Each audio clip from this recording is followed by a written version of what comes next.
Welcome to the Element Q podcast. I'm your host, TJ Woodward, and I'm thrilled to have you join us for this empowering journey. Each week, we shine a light on the authors, thought leaders, therapists, coaches, and healers of all types who are making a difference in the LGBTQ plus community. Together, we honor those who came before us, the courageous and resilient trailblazers who stood for our rights and recognition. Their strength laid the foundation we stand on today. Here, we celebrate their legacy by diving into the stories, insights, and tools that inspire gentleness, healing, and transformation. So get ready to be uplifted and empowered. This is the Element Q podcast. My guest today is Lori Mayer. I'm excited about this conversation. We found out we are both Leos, so get ready for a very Leo conversation.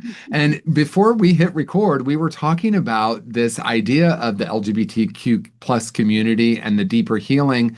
And so many different topics were starting to come to the surface. And I think, Lori, what I'd like to start with is something that you shared with me, and that is this idea of chosen family and how important that can be for members of this community. Some of us have great relationships with our families of origin. Some of us have had to do some healing. Some of us don't have relationships. So the idea of chosen family is really important. So I'd love to hear you say more about that. Yeah, for me, chosen family has been my survival. My story has been a little bit complicated, internally and physically. I share my child with a female. We had separated. We have a very dynamic family. She ended up marrying a man and having a few kids that way. And for me, my family, I'm estranged from my mom and my sister over the past few years, and I'm working to mend a relationship with my father. I've also suffered with betrayal a few years ago from a partner of mine who I thought that was my person. And not having your immediate people of origin of your family to be there with really hard times financially. I went through 2 tech layoffs over the last 4 years. I'm a single mama with a house payment and, going through some hard times with that. Just having a hard dynamic growing up in a functioning alcoholic's home where it wasn't as bad as their families were raised, carrying forward all that pain. And I know that I didn't want to bring that forth with my son, and I had to lean on my chosen family and what that meant for me, because I knew that my family was a blocker for me to mend and to be a good parent. I needed to change who was there, and I needed to lean in on my chosen family. And so with that, I couldn't imagine being where I am today without that. I've been in situations where, for me as a Leo, like yourself, you've got all these amazing characteristics of you're strong, you're a natural born leader, you could be like the life of the party. And for me, I'm an empath. I love to be out there and meet everybody and be there and be fully engaged with people, but I feel all their energy and I take that through. But I come home and I need to be. And with that, my friends, they know that with that, I don't ask for a lot of help. And in those moments, they're like, we know that you're breaking down. We know that you are, behind the scenes, like nobody knows that. Nobody knows, you're out here, you're doing all of this stuff, but we know that you need it behind the scenes. And, those were the people, when you think about chosen family who's showing up, they know that you're on the ground crying at night. They know that you need somebody to come over. They know that you're not going to ask for help because you don't want to be a burden, but they know you, they know your heart, they know who you are. They're going to be there. You think about the ugliest times and you're like, who was right there next to you, not who wasn't there. And I look at that and I go back to on those good days, that doesn't matter. But on those bad days, who was there? And that's what matters to me. And that's where I want to spend my time and give my energy, not to the people who weren't there and trying to prove something that doesn't matter. That's not family to me. That doesn't, just because we've got some blood, that to me, it's painful. It's something that I'm working through in therapy, and it's, you always go to that people are always like, oh, it's your mom, it's your sister, it's your family. And you're like, well, why? Yeah, exactly. Like, why would they act the way that they do? But healthy boundaries and healthy habits. I think, that's what it means. And chosen family, they got you. Yeah, and we get to choose that family. And obviously, there is not one experience for all LGBTQ plus Mhm. folks, but there is something that seems to be pretty pervasive. And it's not for not everyone, but many people have issues with their family of origin simply because of their sexual orientation or their gender identity. Again, it's not everyone's experience, clearly, but for some of us, it is. And that pulling away can be an important part of healing, and then we get to decide for ourselves when or if we want to go back and do the healing with the family of origin. And the thing that you said that I think is so powerful, and I'm going to guess a lot of people watching or listening right now relate to, and that is this thing that gets passed down from generation to generation, whether that's addiction, a Mhm. mental health concern, or just Mhm. family trauma, family Mhm. secrets, right? And Mhm. that's not unique to just Mhm. LGBTQ folks, but it is something that I think for many of us, you add that to being ostracized for some reason, or maybe not being accepted by all members of the family. And I think there is a sense of this isolation that people can go through. And so, an important first part is to find chosen family, to find support. You mentioned going to therapy. So, I'm curious what some of the deeper work has been for you, Mhm. or what you have seen, even with people in your chosen family, because it's one thing to have support, but then at some point we get to, and I use that Mhm. word consciously, I get to do this deeper healing. And what is that looking Mhm. like for you now? Oh, my therapist. Oh, she's probably my number five favorite favorite on my cell phone. But I don't think I could be here without somebody like Brittany. It's another, you look at chosen family, and I know it's a therapist and whatnot, but number one, they're holding me accountable for going through those hard moments. And I've seen her for the last 3 years, and I had somebody else before that who I saw for about 5 years, and insurance and whatnot, that lovely thing. But being there, they're holding you accountable for you're identifying those pieces of what doesn't make you feel comfortable or what happened to you. I've been sexually, I've had some bad things happen to me in my past. At a very young age, um, I have been just sexualized my entire life, and it's something that I have to deal with all the time, and it's a combination of so much. And so, when you have that therapist and you've got somebody who makes you feel like you're getting better, you're conquering things. And, for me, I suffer from depression and anxiety. And recently, I was diagnosed with ADHD, which kind of makes sense, and it kind of gives me some, I guess, validation from what I was growing up with and like how my mind works. And for me, I liked that. I like that diagnosis because it made sense for me, and just trying to figure out how to maintain that and manage that. But for me, therapy, it really changed my life. There's such a bad stigma around being in therapy, but I look at it like such a bright light of your healing, and you could take that forth and forward. And for me, it was finding forgiveness for myself for staying in relationships for so long, for the things that I was doing to myself, to my body, as I was healing through those traumas and those pains. And my self-love journey. For me, I was giving and pouring out to so many other people, but why wasn't I loving myself the same way? And, through therapy, I got to be able to uncover a lot much more. That's not very good English, but, through therapy, I just started to look at things a little bit different. You got your blinders on because, in your brain, you're thinking so much, and that could be a very dangerous weapon, or it could be a very powerful weapon. And so you've got somebody that is number one, invested in you and your growth, and they're being a champion for you as well, along with helping you guide you to. I've got lots of books because of it and trying to identify and keep me healthy in those ways. And same thing, it goes into your chosen circle, and you get the benefits of it all. Yeah, and there's so many things that you said that I want to kind of explore a little bit further. One, just to start out saying, yes, there has been a stigma for therapy, and I know that's changing radically now, which I really appreciate because it used to be, oh, you must be sick or broken if you need to go to therapy. But now people are saying, no, I want a life where I have more love, more connection, more fulfillment, living more on purpose. So I think there's so many positive reasons to do therapy. Mhm. You talked about your trauma. Mhm. And you also talked about the diagnoses that you received. Mhm. I know for sure there are multiple layers of factors that lead to depression, anxiety, or even ADHD, or any of the different diagnoses we get. I know that one component of it is trauma, and I Mhm. want to be clear. I'm not saying that it's all because of trauma, but in my experience, we have these traumatic experiences at a very young age, and then we absorb and decide these massive things about ourselves.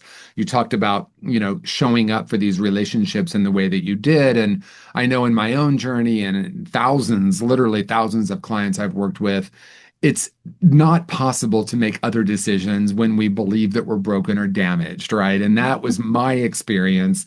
I had this sexual trauma really early. I had other traumatic experiences. Just being a little gay boy in the 1970s in Indiana was traumatic enough, right? And so, of course, I chose these relationships that were not fulfilling. Of course, I chose people who were unavailable because I felt unlovable. If someone would have shown up to be totally available for me, I would have. I say I would have like I didn't do it. I pushed them away. I Sure. literally pushed people away energetically. So the deeper work for me has been looking at how to actually heal that trauma.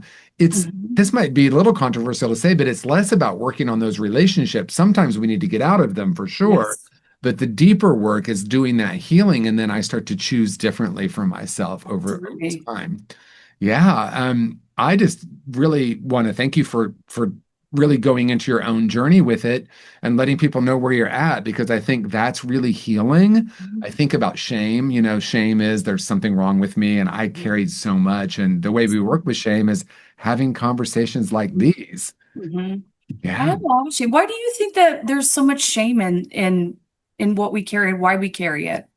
Well, I mean, shame lives, I'll use Brene Brown because I do like the way she defines shame. She says there are three things that cause shame to thrive: secrecy, silence, and judgment. And Mhm. if I think about family systems, I think about religious systems, I think about school systems, there's a lot of secrecy, silence, and judgment. If you look at social media right now, Mhm. you know, we harken back to the days of the Scarlet Letter, like, oh, how could people be so judgmental? Well, all you have to do is read the comments to see we're continuing that, right? So, um, the idea that there's something fundamentally wrong with us, and some people get taught that even through religion. You Mhm. come into the world as fundamental sinners. So there are so many layers, but I think many of us relate to the idea of feeling broken or damaged. Mhm. The way we heal shame is really different than the way we work with guilt. Guilt, I change my behavior, I change the way I show up. Mhm. Then I start to feel better. Shame is much deeper. It's a much deeper healing Mhm. process. Mhm. And it Agreed. involves bringing it into the light. Mhm. Acknowledging it. Yeah. And Mhm. safe places like a good Mhm. therapist where you Mhm. can start to unpack this because, Mhm. I didn't even really have a memory of my sexual trauma until I was probably 30, but my body had a memory of it. Mhm.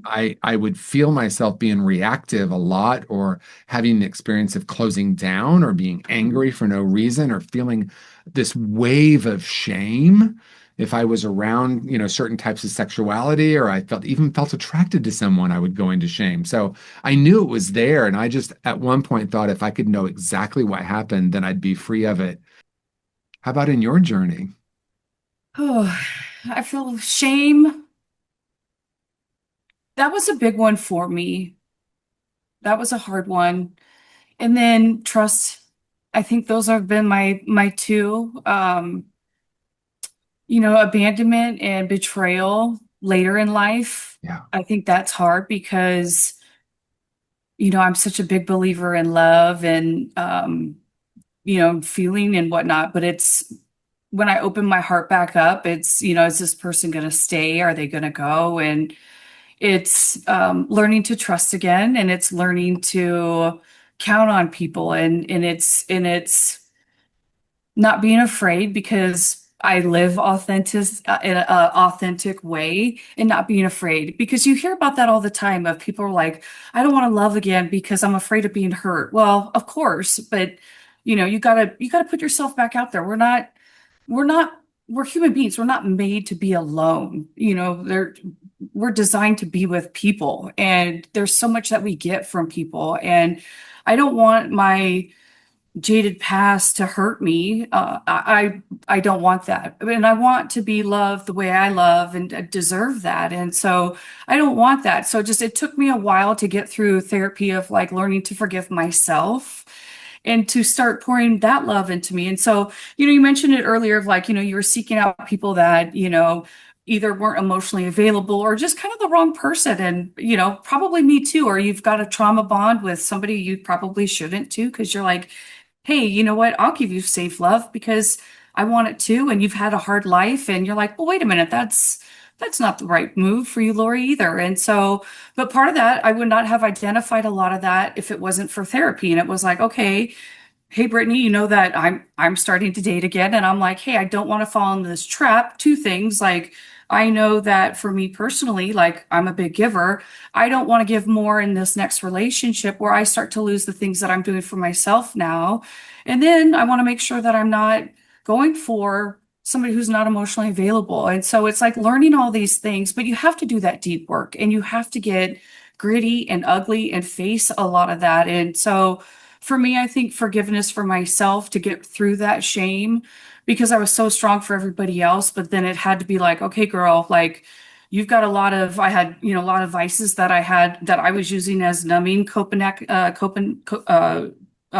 mechanisms. Like I was using alcohol and food. That's not healthy, but part of it was I'm a single mama and I got, soccer and baseball, and then I'm like, God, I worked, 97 hours today and I just want to drink and I got to go right there and I can get food that way. And I got to go to bed. I'm tired. And so Yeah. you're like, how can I get exercise? Because I'm so tired and I'm doing it all. And you're like, okay, and then you got to go to therapy and you got to do it all. And you're like, it's hard, but you got to find that strength in yourself because you're like, okay, I don't want to continue to maintain this. And I've got my little person here and I don't want them to fall into that. And I want to stop that generational curse from moving to him. And this is my person and this is what I'm going to work hard for. Yes, him, but for myself too. And that's what got me through that shame. And it's hard. It's hard, and it's worth it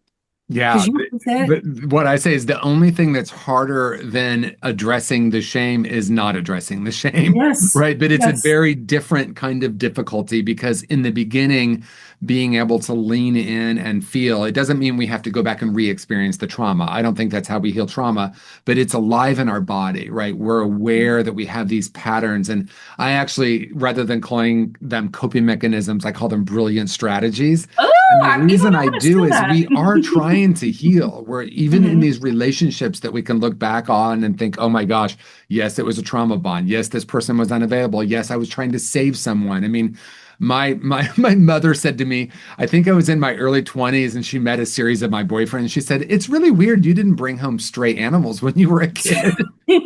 I'm like, mother. She was like, you find these guys, what are you trying to do? And I realized when she said that, like, I really was trying Mhm. to heal myself by fixing someone else.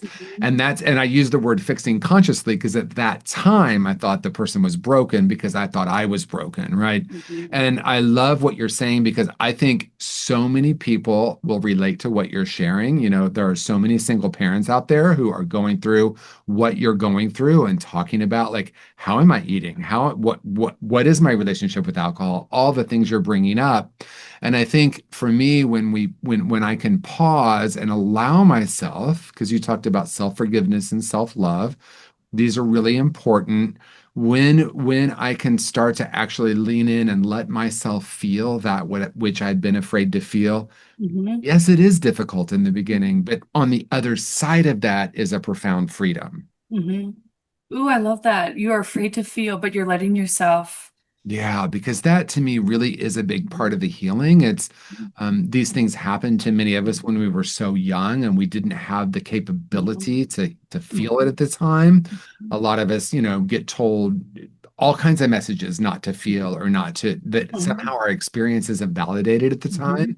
We get to reparent ourselves now. And for me, a big part of it is just letting myself in a safe place that I've created for myself feel that.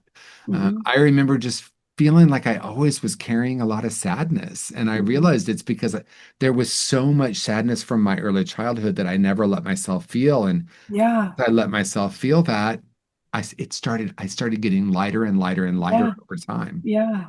Well, I'm glad that you did that for yourself.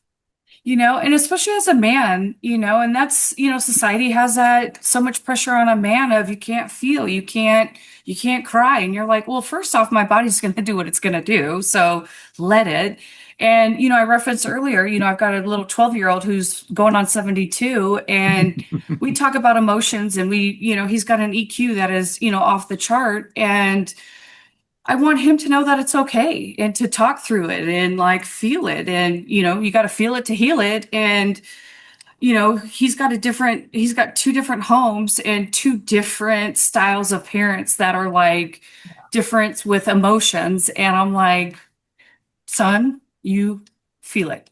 Yeah. You write it, journal it. Like, I make him journal when he's not feeling good. And but it's teaching him at this age, like you have to, because I don't want him in those moments because, I was so disconnected from my parents because again, I'm an empath and I don't think that they got that. Obviously they didn't, but to have your outlets and to teach different outlets because for me, journaling, I was like, what am I going to journal? And at first, I was like a blank white page, and I'm like, this isn't it. I needed a guided journal, and now I have like 50 journals, and it's so easy for me. But it's like, well, how do I do that? And I want to help him at a young age of here's a guided journal that we do together. Here's a blank one, and then here's just one for him, a question a day. So it's super easy, but it's giving him different tools at a younger age for expression. So he doesn't have a body full of sadness or rage. And um, especially when two houses are different on parenting and funneling what emotions mean and feel. Wow, I just love what you're saying and what a gift you are to him because I've been really aware lately and talking a lot about the pre-programmed human, the 2-year-old, Yeah. the 3-year-old. Mhm. They let us know exactly what they're feeling, right? Yeah. They don't have an issue, they just feel it. And Yeah. so whether it's society or whether it's the way we're parented or the other kids at school or even our brain development, somehow over the course of the next few years, most of us end up losing that innate ability to feel. Mhm. And I agree with you. Like, I know times are changing a lot, but it's still there that boys don't cry or men are Yeah. supposed to be strong, girls are supposed to be pretty, and Yeah. you know, on and on and on. We could, Be all all of it. those things. But I love that you're allowing him to do that because the truth is that's the innate experience of being human, to let Hmm. ourselves feel. Is I Hmm. think it's until society comes in and tells us it's not okay. Hmm. Yeah. It's okay. It It's is okay. okay and important, very important because, I think a lot of times people either go into recovery or go to therapy or, maybe go to a retreat or, try to find a spiritual path to really go back to like the experience of being two. I want to learn Yeah. how to feel my feelings. I want to learn to be more present. I want to learn to be open and trust. You talked about trust, and I'd like to lean into that a little bit Yes. because, it could be said, well, for those of us who have put our trust outside of ourselves in some maybe dangerous ways, I Hmm. think, first step in trust for me was to unplug and kind of paradoxically not be so trusting of everyone. But as I did the deeper healing, I realized, yeah, I'm going to put myself out there and there might be some emotional pain in a relationship, but Hmm. it's worth it because I know I can handle it. It's not about avoiding heartache or avoiding disappointment or avoiding loss. I love what Pema Chodron says. She said, if you want predictability and comfort, you've come to the wrong planet, right? Because That's it's a good just one. it's Yeah. life. And I wasn't at peace with that. I thought every relationship should last forever. People should love me in a certain way because I felt so unplugged from my true nature that I was trying to plug into other relationships. So being able to say, I have the ability to feel and to trust my emotions, and then I can like put myself out there because I'm not afraid as I once was. Mm-hmm. Mm-hmm. I agree. I agree. It is, it's thrilling. It's a thrilling time to be that open again, especially as you are healing. Um, especially when it comes to love and trusting again, I think, that's a double one because it's not just a friendship, you're opening yourself up to physical and emotional and a sensual relationship. And, there's a lot more layers that come with that. But man, when you get it, it's so worth it. And, it's a beautiful thing. It's not a beautiful thing online dating though, right now. I was thinking, if you really want to awaken, get in a relationship, right? Because like everything comes up for us to look at, and I agree with online dating. Like, how's that journey been for you? I'm just putting myself back out there, and there's some characters out there. That's for sure. Yes, it's hard. It's a jungle. Yeah. Lori, as we move to the end of our conversation, believe it or not, I'm wondering if there's anything that is in your mind and your heart that maybe we haven't talked about when you think about your own healing journey or the LGBTQ plus community. Anything you want to explore in our last few minutes together? I think, for me, being just your true self, I think that was the hardest thing for me because of my sexuality. You know, I was with men and women and, my early 20s. And part of that was because of I was afraid of what my parents were going to think. I'm an Italian Catholic. And, my mom always said, if her mom found out before she hit the grave, that would be it. And I'm like, well, I went and called my grandma and, I had the courage to do it. And, for me, it was, what? You've got this one life. And why are we so afraid to just be our whole true self? And if these people don't love our whole true self, then that's not your person. And if they can't accept it or it takes a little bit of time, then it's going to take some time because hard conversations have to happen. But if they're not going to back you, then that's not your person.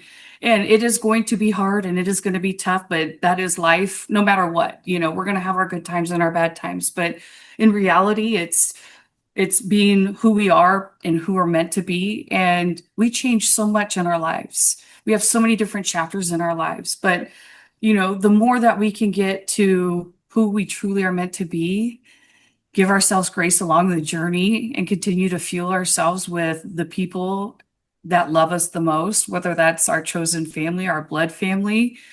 We just have to continue to be that and to support our others and show up.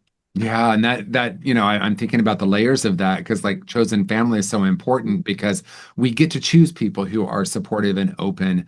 And then maybe that gives us a little bit more of our inner strength to have the courage to have these difficult conversations.